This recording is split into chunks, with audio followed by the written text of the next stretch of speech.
আহ, গত ক্লাসে আমরা ভেরিয়েবল সম্পর্কে আমরা আলোচনা করেছিলাম। এর আগে হচ্ছে আমরা সি প্রোগ্রামিং এর সিনট্যাক্স সম্বন্ধে আমরা আলোচনা করেছিলাম। তো আমরা আজকে এগুলো রিক্যাপ করব। ফার্স্ট অফ অল আমরা যেটা করেছি ওটা হচ্ছে আমাদের সি প্রোগ্রামিং এর জন্য আমরা একটা এনভায়রনমেন্ট সেট আপ করেছিলাম।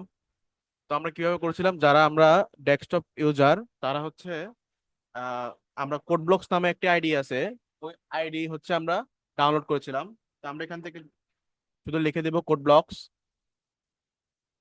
এবং এখানে আমরা যে ওয়েবসাইটটা আসবে এখান থেকে জাস্ট আমরা ডাউনলোডসে ক্লিক করব। এখান থেকে ডাউনলোডস দ্য বাইনারি রিলিজে ক্লিক করব।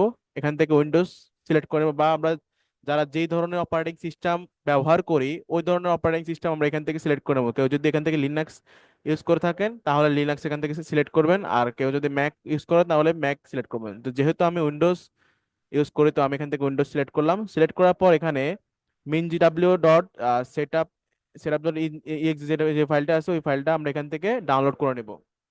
আচ্ছা, ক্লিক করার সাথে সাথে কিছু সময়ের মধ্যে আমাদের ডাউনলোড হওয়া শুরু করে দিবে। তো আমরা এখান থেকে সেভে ক্লিক করে দিব। আচ্ছা, সেভে আমরা এখান থেকে ক্লিক করে দিব। এরপর হচ্ছে যারা আমরা ফোন ইউজ করি তাদের জন্য হচ্ছে আমাদের ফোনে প্লে স্টোর বিভিন্ন ধরনের আইডি পাবো, কিন্তু এগুলা যারা আমরা ইউজ করতে চাই না, আমাদের ফোনে যাদের মেমোরি সমস্যা আছে, মানে হচ্ছে একদম মেমোরি কম, তাদের জন্য হচ্ছে আমরা অনলাইন কম্পাইলার ইউজ করব। অনলাইন সি কম্পাইলার দিয়ে সার্চ করবো এখান থেকে। প্রথমে যেটা আসবে আমরা ওইটা ইউজ করব। এখান থেকে আমরা সবগুলা কোড লিখবো এবং হচ্ছে এখান থেকে আমরা আউটপুট দেখবো। ওকে, তো এটার নাম হচ্ছে অনলাইন সি কম্পাইলার, এটা হচ্ছে প্রোগ্রামিজ। এই ছিল এনভায়রনমেন্ট ভেরিয়েবল। আমরা এখন যেই কোড ব্লকসটা ডাউনলোড করেছিলাম এই কোড ব্লকসটা হচ্ছে আমরা এখান থেকে ইনস্টল করে নিব।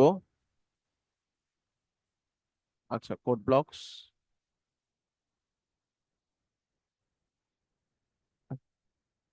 আমাদের যে ডাউনলোড ফাইল আছে ডাউনলোড ফাইলে আমরা ক্লিক করব। ক্লিক করার পর এখান থেকে আমরা ইয়েস অপশন দিয়ে দেব। দেন এখান থেকে আমরা নেক্সট, আই এগ্রি, নেক্সট। তারপর হচ্ছে আমরা যেখানে আমাদের আহ, এই কোড ব্লকসটা রাখতে চাই ওইটার প্যাথটা দিয়ে দেব। ধরেন আমি হচ্ছে আমার পিসিতে আমার ডি ড্রাইভে আমি রাখবো। ডি ড্রাইভে হচ্ছে কোড ব্লকস যে এটা আছে এখানে। ওকে, এখানে আমি ইনস্টল, সিম্পল ইনস্টল ক্লিক করব। আচ্ছা, যেহেতু আমার আগে থেকে ইয়ে করা ছিল, সেট আপ করা ছিল, তো ইনস্টলিং এ ক্লিক করব।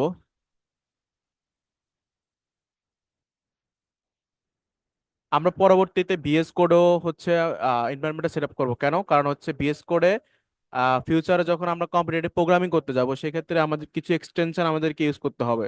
তো ওই এক্সটেনশন গুলো আমাদের ভিএস কোডে আমরা কমফোর্টেবল ভাবে ইউজ করতে পারবো। এই জন্য আমরা ভিএস কোডে পরবর্তী যখন আমরা কম্পিটিটিভ প্রোগ্রামিং যাব সেক্ষেত্রে হচ্ছে আমরা তখন ভিএস কোডে সেট আপ করে নেব নিজের মতো করে। নতুন যারা আছে তাদের জন্য প্রিপেয়ার করবো আমি কোড ব্লকস।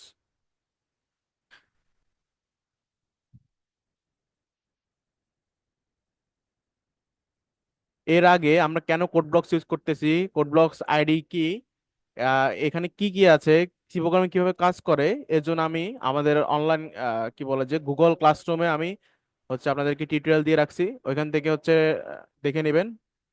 এর বাইরে অনেকগুলো কথা বলছি, যারা আগে ক্লাস মিস করছেন তারা হয়তো বা জানেন। এখান থেকে আমরা রান করে দিই, ফিনিশ।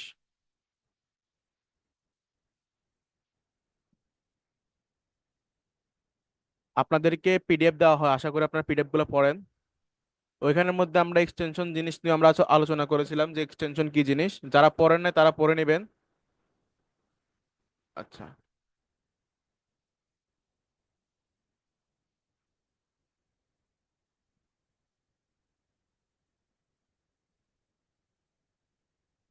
এখান থেকে আপনারা ফাইলে যাবেন, এমডি ফাইল, আমরা সেভ এস করে নিব।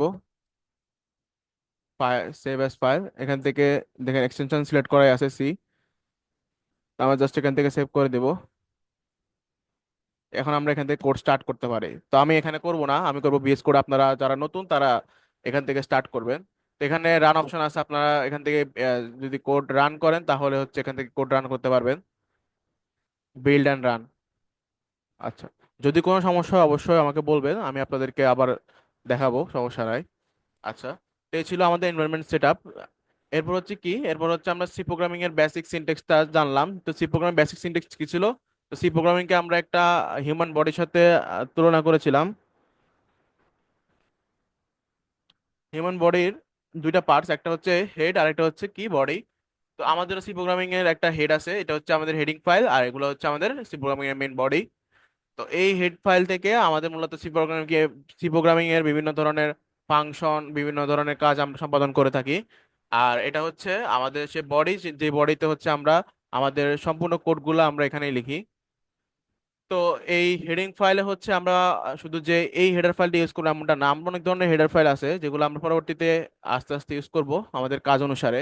তো আমরা এখন বর্তমানে এই যে হেডার ফাইলটা ইউজ করতেছি ওইটার কাজ হচ্ছে স্ট্যান্ডার্ড ইনপুট আউটপুটের জন্য, মানে হচ্ছে আমরা ইনপুট আউটপুট জাতীয় যত ধরনের কাজ করব সবগুলা কাজ আমাদের এই হেডার ফাইলের মধ্যে আমাদের আগে থেকে তৈরি করা আছে। আমরা জাস্ট এখান থেকে ওই ফাংশনগুলোকে কল করব, ফাংশনগুলোকে কল করে এখানে হচ্ছে আমরা কাজগুলো করব। এখন ফাংশন কি জিনিস? ফাংশন হচ্ছে আমি হচ্ছে কোন একটা ইনপুট দিলাম, সে আমাকে কোন একটা আউটপুট দিল, এটা একটা মেশিন, ঠিক আছে? আমি তাকে একটা ইনপুট দিব, সে আমাকে একটা ওই ইনপুট অনুসারে একটা আউটপুট দেবে, এটা হচ্ছে ফাংশন, ঠিক আছে? তো ফাংশন কি জিনিস আমরা বুঝলাম। তো আমরা ফাংশনের কাজও দেখলাম, যে আসলে যদি আমি একটা ফাংশন এখান থেকে এই হেডার ফাইল থেকে যদি একটা ফাংশন নাম হচ্ছে প্রিন্ট অ্যাপ, ওটার কাজ কি? প্রিন্ট অ্যাপের কাজ হচ্ছে আমাদেরকে ডিসপ্লেতে আউটপুট শো করানো। তো আমি যদি এখান থেকে প্রিন্টে একটা ফাংশন লিখি, এবং এই প্রিন্টে ফাংশনের মধ্যে আমি যেই কাজগুলো লিখবো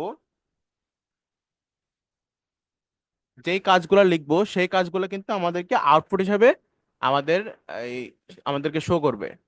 তো আমি যদি এখান থেকে রান কোড দিই, দেখেন আমার নামটা আমার এখানে শো করছে। এক্ষেত্রে আমরা যখন স্ট্রিং জাতীয় কোনো কিছু ইউজ করি সেক্ষেত্রে আমাদেরকে কি দিতে হবে? ডাবল কোট দিতে হবে। আচ্ছা, এখন আমরা আসবো আমাদের ভেরিয়েবল জিনিস কি, এরপর আমরা চলে যাবো ডেটা টাইপসে। আচ্ছা, তো আমি ভেরিয়েবল আপনাদেরকে বোঝানোর চেষ্টা করেছি। ভেরিয়েবল হচ্ছে এক ধরনের কন্টেনার, যেখানে হচ্ছে বিভিন্ন ধরনের ভ্যালু আমরা স্টোর করে রাখি। যেমন যদি আপনাদেরকে উদাহরণ দিয়ে বলি, মুড়ির কোটা, ঠিক আছে?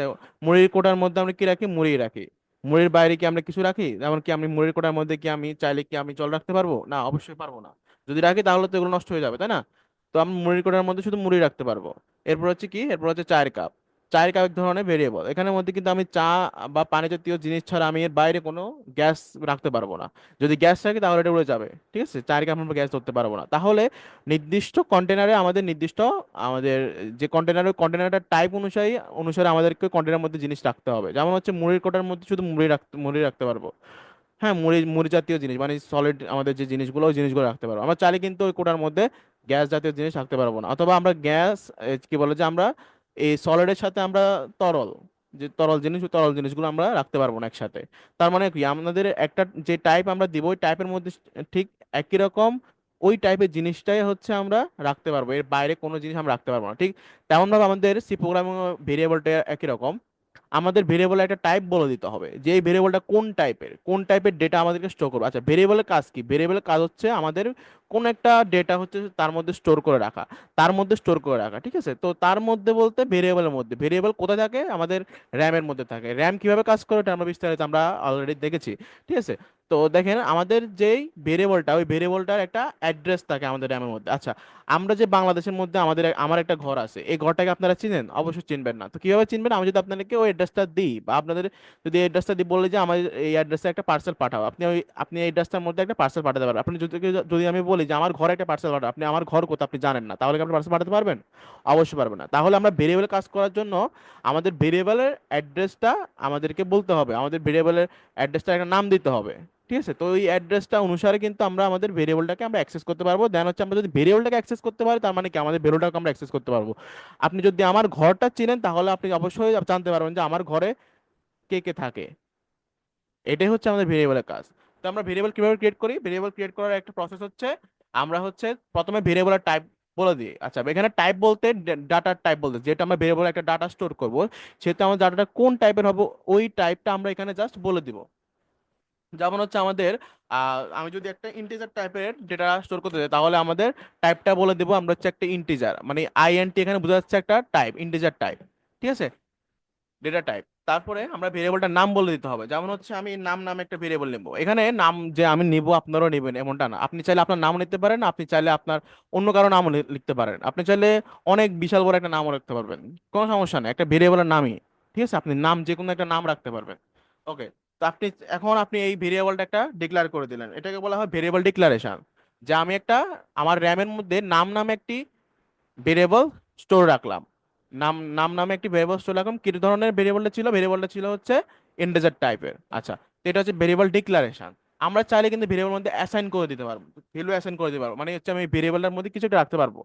আমি এর আগে বলে রাখি আপনাদেরকে, একটা জিনিস শিখাইছিলাম, সেটা হচ্ছে আমরা যখন খালি ভেরিয়েবল ডিক্লেয়ার করি, সেক্ষেত্রে কিন্তু আমাদের ভেরিয়েবলের মধ্যে যে ভ্যালুটা থাকে ওটা থাকে গার্বেজ ভ্যালু। মানে হচ্ছে আমি এটার মধ্যে যদি কিছু না রাখি, কোনো ভ্যালু যদি আমি স্টোর না রাখি, আমাদের র্যাম কিন্তু খালি থাকে না, আমাদের র্যাম কিন্তু প্রতিনিয়ত বিভিন্ন ধরনের কাজ করে থাকে। যখন আমাদের মানে বিভিন্ন ধরনের আমাদের ভ্যালু আমাদের এখানে চলে আসে, যে ভ্যালুগুলো আসছে এগুলো কোন ভ্যালু তা আমরা নিজেরাও জানি না। ঠিক আছে, তো এই ভ্যালুগুলোকে বলা হয় গার্বেজ ভ্যালু, যেগুলো হচ্ছে আননোন, আমরা জানি না যে এটা কোন ভ্যালু, কার ভ্যালু। ঠিক আছে, এগুলো হচ্ছে আননোন ভ্যালু, এগুলোকে বলা হয় গার্বেজ ভ্যালু। তো আমরা অনেকে হয়তো বা চিন্তাধারা এরকম যে যে ভেরিয়েবলটা খালি থাকে সেক্ষেত্রে ভেরিয়েবলটার মান হবে শূন্য, আসলে কিন্তু শূন্য না, এখানে কিন্তু গার্বেজ ভ্যালু স্টোর হয়। তো এটা ভেরিফাই করার জন্য আমরা কি করি, আমরা হচ্ছে জাস্ট এখানে একটা ফরম্যাট স্পেসিফায়ার দিই। ফরম্যাট স্পেসিফায়ার হচ্ছে এটা ইন্টিজার টাইপের জন্য পার্সেন্ট দিই, দেন হচ্ছে নাম ভেরিয়েবল, আমাদের ভেরিয়েবলটার নাম। এরপর যদি আমি প্রোগ্রামটাকে রান করি, সেক্ষেত্রে আমাদের একটা কিছু একটা দিবে, এখানে জিরো যদিও দেখাচ্ছে কিন্তু আসলে এটা জিরো না। তো আমরা যদি অনলাইন কম্পাইলারে যদি এই জিনিসটাকে রান করি,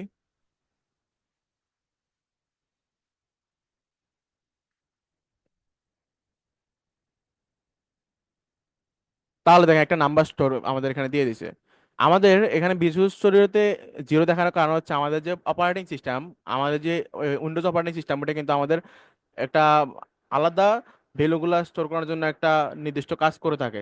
যার কারণে হচ্ছে আমাদের এখানে সেই ইরর, এইসব ইরর সে ইগনোর করে করে। ঠিক আছে, তো আমরা যদি অন্যান্য কম্পাইলারে দেখি তাহলে হচ্ছে আমাদের এখানে একটা গার্বেজ ফিল স্টোর করবে। আপনি যদি ম্যাকের ইউজ করে থাকেন তাহলে ওইখানে দেখাবে, আপনি যদি লিনাক্স ইউজ করেন ওইখানেও দেখাবে। ঠিক আছে, এটা হচ্ছে আমাদের গার্বেজ ভ্যালু। কারণ আমি দেখেন, আমি কিন্তু এখানে কোনো ভ্যালু বলি না, আমি কিন্তু এই ভ্যালুটা আমি কোনোদিন এখানে বলে দিই নাই, কিন্তু সে অটো কিন্তু নিয়ে নিয়েছে যে এটা একটা ভ্যালু, তাহলে এই ভ্যালুটা হচ্ছে গার্বেজ ভ্যালু।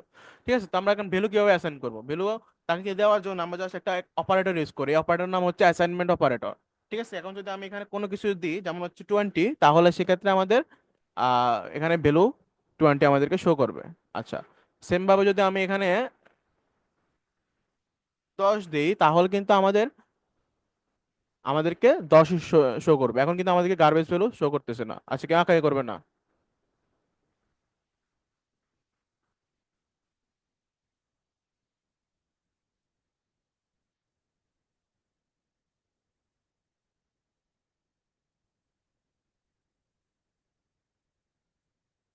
আচ্ছা, কেউ একজন আঁকতেছেন, আপনি একটু।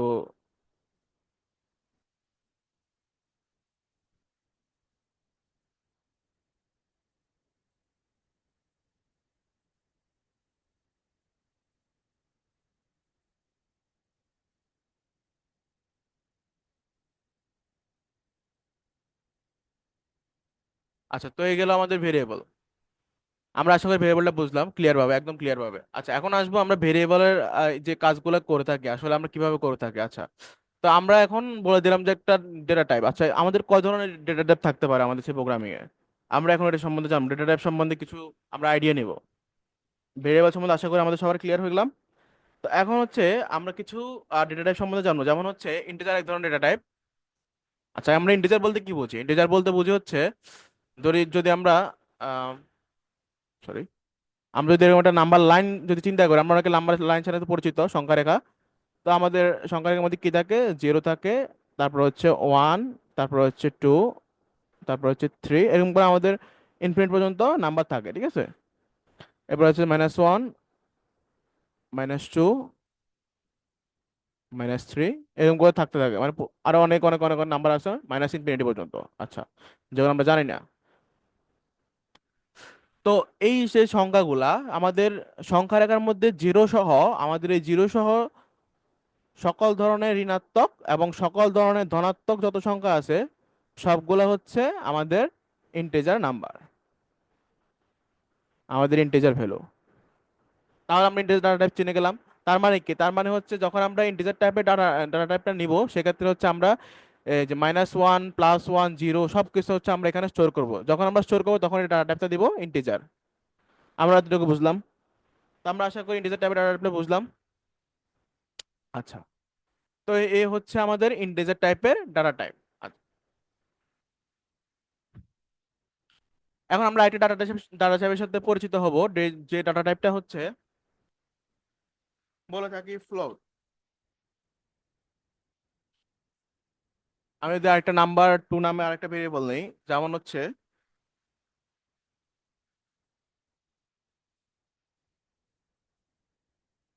এটা হচ্ছে একটা ফ্লোট নাম্বার। ফ্লোট নাম্বার, জি বলুন।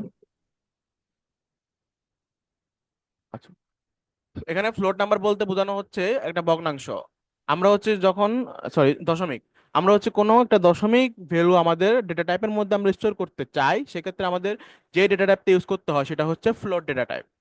তার মানে কি, তার মানে হচ্ছে, আচ্ছা, আমরা আমরা অনেকে হয়তো বা এই দশমিক ভগ্নাংশের সাথে পরিচিত। আমাদের নাম্বার লাইনের মধ্যে যদি আমরা একটু দেখাই, ধরেন এখানে হচ্ছে, আচ্ছা,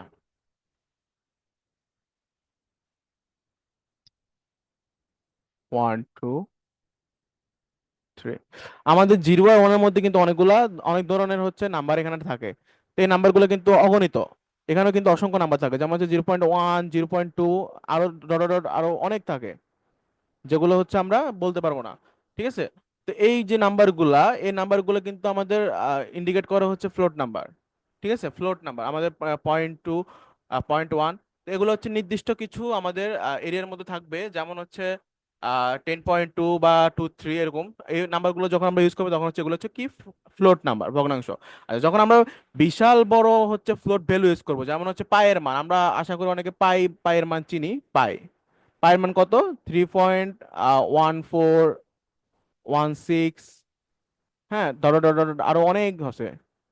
এই মানগুলো যখন আমরা ধরি, সেক্ষেত্রে কিন্তু আমাদের কি হয়, সেক্ষেত্রে আমরা ইউজ করি হচ্ছে ডাবল টাইপস এর ডেটা টাইপ।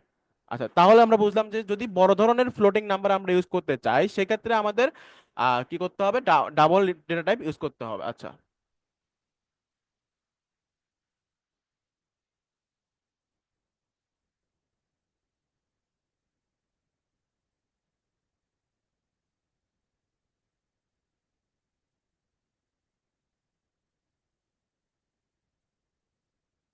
এরপরে যাচ্ছি আমরা হচ্ছে স্ট্রিং। আমরা যদি কোনো ধরনের ডেটা টাইপ আমাদের, সরি, ক্যারেক্টার, আমরা প্রথমে ক্যারেক্টারে আসি।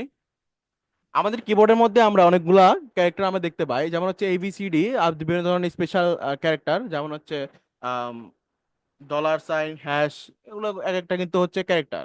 এই ক্যারেক্টারগুলো আমাদের মেশিন কি করে, মেশিন প্রথমে এগুলাকে একটা আরসি ভ্যালুতে কনভার্ট করে, দেন হচ্ছে আরসি ভ্যালু করে কনভার্ট করার পরে সে কিন্তু আমাদেরকে মেশিনের মধ্যে বিভিন্ন ধরনের আমরা কাজ করে থাকি আরসি ভ্যালুগুলো দিয়ে। ঠিক আছে, মূলত আমাদের এই ক্যারেক্টারগুলো একটা আরসি ভ্যালুতে সেভ থাকে। তো এই আরসি ভ্যালু দিয়ে হচ্ছে মূলত আমরা পরবর্তী কাজগুলো আমরা করি। ঠিক আছে, তাহলে আমাদের ক্যারেক্টার কিন্তু সরাসরি আমাদের কিবোর্ড থেকে আমাদের কম্পিউটারে যায় না, সেক্ষেত্রে কিছু প্রসেসিং এর মাধ্যমে হচ্ছে আমাদের কম্পিউটার আমাদেরকে বিভিন্ন ধরনের আমাদের ইনস্ট্রাকশন আমরা কম্পিউটারকে দিয়ে থাকি, বা আমাদের কম্পিউটার আমাদেরকে বিভিন্ন ধরনের ওই ইনস্ট্রাকশন অনুযায়ী আউটপুট দিয়ে থাকে। আচ্ছা, তাহলে ক্যারেক্টার গুলো হচ্ছে ডাটা হচ্ছে, আমরা ক্যারেক্টার ডাটা আমরা এইভাবে হচ্ছে দেখাই।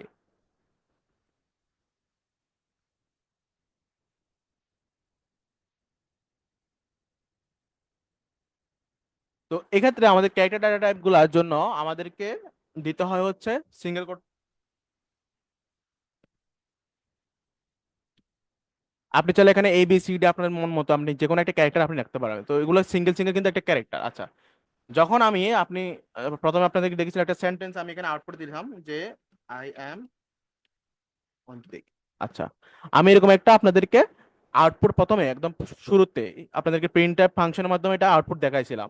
তো এই ধরনের যখন আমরা কিছু ব্যবহার করি, অনেকগুলা ক্যারেক্টারের সমন্বয়ে যখন আমরা কাজ করি, সেক্ষেত্রে এই যে ডেটা টাইপ, এই ডেটা টাইপ গুলোকে বলা হয় string type, string data type. সেক্ষেত্রে আমরা স্ট্রিং বলে দেই। আচ্ছা, এক্ষেত্রে এগুলো কিন্তু আমাদের এই ধরনের কোনো আমাদের ডেটা টাইপ আমরা ইউজ করি না, যখন আমরা ইউজ করি হচ্ছে স্ট্রিং এর জন্য ক্যারেক্টার টাইপের ডেটা টাইপ। আমরা পরবর্তীতে স্ট্রিং নিয়ে যখন একটা পুরো একটা ক্লাস করবো, পুরো একটা আমাদের মডিউল থাকবে স্ট্রিং নিয়ে, তো সেক্ষেত্রে কিন্তু আমাদের এই যে স্ট্রিং নিয়ে আমরা কাজ করবো। আচ্ছা, এই জিনিসগুলো হচ্ছে কি, স্ট্রিং টাইপের। তো আমরা শুধু এখানে স্ট্রিং নিয়ে আমরা ডেটা টাইপ, আমাদের কোনো ডেটা টাইপ নাই, আমাদের স্ট্রিং নিয়ে একটা আছে ফরম্যাট স্পেসিফায়ার, মানে আমাদের স্ট্রিং, এটা যে একটা স্ট্রিং, এটা বোঝানোর জন্য আমরা ফরম্যাট স্পেসিফায়ার ইউজ করি। আচ্ছা, এখন আমরা আসবো যে ফরম্যাট স্পেসিফায়ার কি জিনিস। ফরম্যাট স্পেসিফায়ার জিনিসটা হচ্ছে আহ, আমাদের যে ডেটা টাইপগুলো আমরা নিলাম আমাদের ভেরিয়েবলের মধ্যে। আচ্ছা, এখন তো আমাদের প্রতিনিয়ত এই ডেটা টাইপগুলো নিয়ে কাজ করতে হবে, তাই না? আমি কিন্তু এখানে কিন্তু একটা ডেটা টাইপ ইউজ করি না, আমি কিন্তু এখানে চারটা ডেটা টাইপ ইউজ করছি, ইন্টিজার, ফ্লোট, ডাবল, ক্যারেক্টার। তো এই চারটাকে চার ভাবে বোঝানোর জন্য, ডিফারেন্স বোঝানোর জন্য আমরা আমাদের প্রিন্টএফ ফাংশনে বা স্ক্যানএফ ফাংশনে কি করে থাকি, ফরম্যাট স্পেসিফায়ার ইউজ করে থাকি, যাতে করে আমাদের এই জিনিসগুলো আমাদেরকে ইন্ডিকেট করে যে এটা আমাদের কোন ধরনের ভেরিয়েবলের মধ্যে আমরা কোন ধরনের কাজ করতে যাচ্ছি। ঠিক আছে? তো আমরা বলে রাখলাম যে আমাদের আউটপুট শো করার জন্য আমরা প্রিন্টএফ ফাংশন ইউজ করে থাকি। তো আমাদের যদি কোনো ভেরিয়েবল আমাদেরকে ডিসপ্লে করতে হয়, সেক্ষেত্রে প্রথমে আমাদেরকে একটা ফরম্যাট স্পেসিফায়ার বলে দিতে হবে। আচ্ছা, ফরম্যাট স্পেসিফায়ার কিভাবে লিখতে হয়? প্রথমে হচ্ছে আমাদেরকে ডাবল কোটেশনের মধ্যে আমাদেরকে বলতে হবে, এই যে পার্সেন্টেজ যে সাইনটা আছে ওই সাইনটা দিতে হবে। দেন হচ্ছে আমরা কোন ধরনের ডেটা টাইপ আমরা ইউজ করতেছি আমরা দেখবো। আমরা দেখেন, আমরা প্রথম ভেরিয়েবলের মধ্যে নাম নামে যে ভেরিয়েবলটা নিচ্ছি ওই ভেরিয়েবলটার ডেটা টাইপ কি ছিল, ইন্টিজার টাইপের ডেটা টাইপ। তাহলে আমরা ইন্টিজার টাইপের ডেটা টাইপের জন্য কোন ফরম্যাট স্পেসিফায়ার ইউজ করবো? Percent D. দেন হচ্ছে আমরা আমাদের ভেরিয়েবল যেটা, ওই ভেরিয়েবলটা আমরা এখানে জাস্ট কমা দিয়ে ভেরিয়েবল নামটা লিখে দিব। আমরা আশা করি এতটুকু বুঝলাম যে এই জিনিসটাকে বলা হয় কি, ফরম্যাট স্পেসিফাই পার্সেন্ট ডি। এটা লেখার নিয়ম কি? লেখার নিয়ম হচ্ছে ডাবল কোটস এর মধ্যে আমাদের এই ফরম্যাট স্পেসিফায়ারটা পার্সেন্টের সাথে লিখতে হবে। ইন্টিজারের জন্য কোন ফরম্যাট স্পেসিফায়ার ইউজ করা হয়? Percent D. এরপর কি লিখতে হবে? এরপর কমা দিয়ে কোন ভেরিয়েবলটা, কোন ইন্টিজার টাইপের ভেরিয়েবলটা হচ্ছে আমরা আমাদের ডিসপ্লেতে শো করবো, ওই ভেরিয়েবলটা হচ্ছে আমরা এখানে দিয়ে দেবো ভেরিয়েবলের নামটা। ঠিক আছে? আমরা আশা করি বুঝলাম। তো একইভাবে যদি আমি পরবর্তী যেই ডেটা টাইপগুলো আছে এই ডেটা টাইপগুলো যদি আমি প্রিন্ট করতে চাই, একইভাবে আমরা কাজ করতে পারবো। যেমন হচ্ছে ফ্লোট, দ্বিতীয় নাম্বার আজকে ফ্লোটের জন্য আমরা ইউজ করবো হচ্ছে পার্সেন্ট এফ। আচ্ছা, এরপরে কি আছে? ডাবলের জন্য আমরা ইউজ করবো হচ্ছে পার্সেন্ট এল এফ। আমরা কিন্তু চাইলে ডাবলটাকে যদি আমরা প্রিন্ট করতে চাই সেক্ষেত্রে কিন্তু আমরা এফ দিয়েও প্রিন্ট করতে পারবো, যেহেতু আমরা বর্তমান সময় আমরা বেশিরভাগই আমরা কি করি, এল এফ দিয়ে ইউজ করি। এল এফ বলতে বোঝা হচ্ছে লং ফ্লোট। ঠিক আছে? আর এটা এটা মানে হচ্ছে ফ্লোট বোঝাচ্ছে। আর এখানে ডি মানে হচ্ছে ডেসিমেল নাম্বার, এরকম বোঝাচ্ছে। আমাদের যে নাম্বারগুলো, নাম্বার সিস্টেম কিন্তু আমরা আহ, একটি ক্লাস হয়তোবা ভবিষ্যতে যদি আপনাদের ইয়ে থাকে যে নাম্বার সিস্টেমের উপরে ক্লাস করান, তাহলে আমি হয়তোবা একটা আপনাদের নাম্বার সিস্টেমের উপর ক্লাস করব, যেখানে হচ্ছে আমাদের মেশিনের যে নাম্বার ওগুলো কিভাবে আসতেছে না আসতেছে সবগুলা নাম্বার সিস্টেম কিভাবে কাজ করে, একটা গোটা একটা আপনাদেরকে টিউটোরিয়াল দেওয়ার চেষ্টা করবো যদি আপনারা বলেন। ঠিক আছে? আচ্ছা, এখন আমাদের ক্যারেক্টারের জন্য যে যে ফর্মটা স্পেসিফায়ার ইউজ করবো সেটা হচ্ছে কি, পার্সেন্ট সি। আচ্ছা, আমাদের যে স্ট্রিং এর কথা বলছি ওই স্ট্রিংটি কিন্তু আমাদের কোনো ডেটা টাইপ নাই, ও যখন আমরা স্ট্রিং নিয়ে কাজ করব তখন আমাদের ডেটা টাইপটা হবে ক্যারেক্টারে। কিন্তু আমরা যখন ওটাকে স্ট্রিং বোঝাবো তখন ফরম্যাট স্পেসিফায়ার দিয়ে বোঝানোর জন্য আমরা ইউজ করবো হচ্ছে পার্সেন্ট এস। যাদের এই জিনিসটা কনফিউশন লাগতেছে তাদের কনফিউশন থাকার কোনো দরকার নেই, আমরা পরবর্তীতে স্ট্রিং নিয়ে যখন ক্লাস করবো আমাদের এই কনফিউশনটা একদমই ক্লিয়ার হয়ে যাবে। ঠিক আছে? আচ্ছা, তো আমরা আশা করি আমাদের কি ফরম্যাট স্পেসিফায়ার সম্বন্ধে আমরা জানলাম। আমরা এখন চাইলে এই ভেরিয়েবল গুলোকে আমাদের ইচ্ছা মতো করে আমরা প্রিন্ট করতে পারবো। আমরা ভেরিয়েবল মধ্যে কোনো ডাটা আমরা অ্যাসাইন করে দেবো, ইনিশিয়ালাইজ করে দেবো, ইনিশিয়ালাইজ করে দেওয়ার পর আমরা ভেরিয়েবল গুলো আমরা চাইলে এখান থেকে প্রিন্ট করতে পারবো। আচ্ছা, আমি যদি এগুলোকে এখন রান করি তাহলে কি অবশ্যই আমাদের রান হবে? আচ্ছা, আমি এখানে কিন্তু সবগুলা কিন্তু যে কপি করার কারণে নাম কিন্তু চেঞ্জ করে নাই।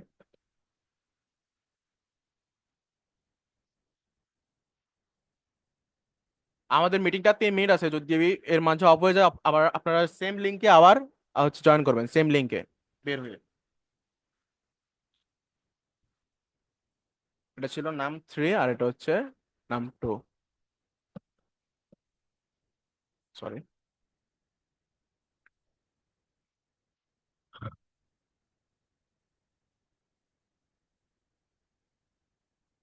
আচ্ছা, দেখেন আমাদের এখানে আম, সবগুলো কিন্তু আমাদের দেখাচ্ছে একটু হিজিবিজি করে, সমস্যা নাই। আমরা যদি কোনো কিছু প্রিন্ট করতে হয় সেক্ষেত্রে আমরা চাইলে কিন্তু এখানে হচ্ছে যদি আমরা স্পেস দিয়ে দিই এই ফর্ম স্পেসিফায়ার গুলোর সাথে, আমাদের কিন্তু প্রিন্টের মেন জিনিস কিন্তু এখানেই হয়। এখানে কিন্তু আমাদের যাবতীয় ইনস্ট্রাকশন আমরা এখানেই দিই থাকি। ওইখানে কি, এগুলোতে জাস্ট আমরা কোন কোন ভেরিয়েবল আমরা এখানে দিব, কোন কোন ভেরিয়েবল আমরা প্রিন্ট করতে যাচ্ছি, আমরা কিন্তু প্রিন্টের সকল কাজ কিন্তু এই ডাবল কোটেশনের মধ্যে করে থাকি।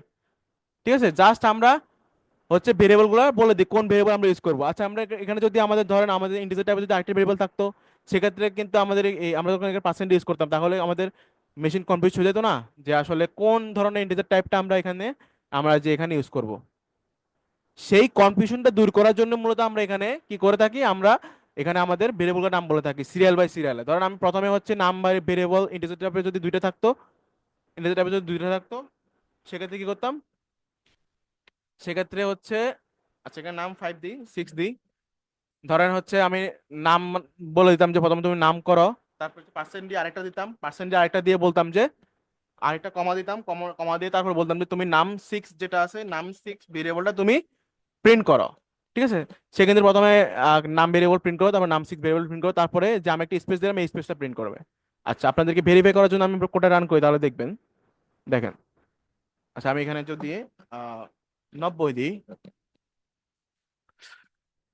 দেখেন প্রথমে কি করছে, প্রথমে সে নাম ভেরিয়েবলটা প্রিন্ট করছে, তারপরে নাম যে 6 আছে ডেটা টাইপ, দেখেন নাম 6টা ভেরিয়েবল ডিক্লেয়ার করছে। এই কনফিউশনটা দূর করার জন্য কিন্তু আমরা ভেরিয়েবলটার নাম আমরা এখানে বলে দিই, না হলে কিন্তু আমাদের বলা লাগতো না, আমাদের এটা অটোই হয়ে যেত। ঠিক আছে, তো এই যেন এই কনফিউশনটা দূর থাকে, যেন যদি আমরা অনেকগুলো ভেরিয়েবল আমরা নিতে পারবো একই ডেটা টাইপ, তো সেক্ষেত্রে কিন্তু আমাদের বলে দিতে হবে যে প্রথমে কোনটা তারপরে কোনটা। সেক্ষেত্রে আমরা যতগুলো ভেরিয়েবল আমরা এখানে ডিক্লেয়ার করবো ততগুলো আমরা এখানে তার ফরম্যাট স্পেসিফায়ার আমরা এখানে ডিক্লেয়ার করে দেবো। দেন হচ্ছে আমরা এর ভিতরে যেটা আমরা লিখবো, ধরেন হচ্ছে আহ এখানে যদি আমরা লিখি নাম্বার টাইপ, আমরা এখানে ডাবল কোটেশনের মধ্যে যাই লিখবো না কেন সে কিন্তু আমাদের বলে দেবে যে নাম্বার টাইপ, দেখছেন। আচ্ছা, আমরা এতটুকুতে আমরা চলে আসলাম, এরপর আমরা স্কেপ সিকোয়েন্স সম্বন্ধে জানবো, সবাই কিন্তু আবার জয়েন করবেন। আচ্ছা ঠিক আছে, আমি বুঝাবো একটু পরে, সবাই বের হয়ে আবার জয়েন করেন।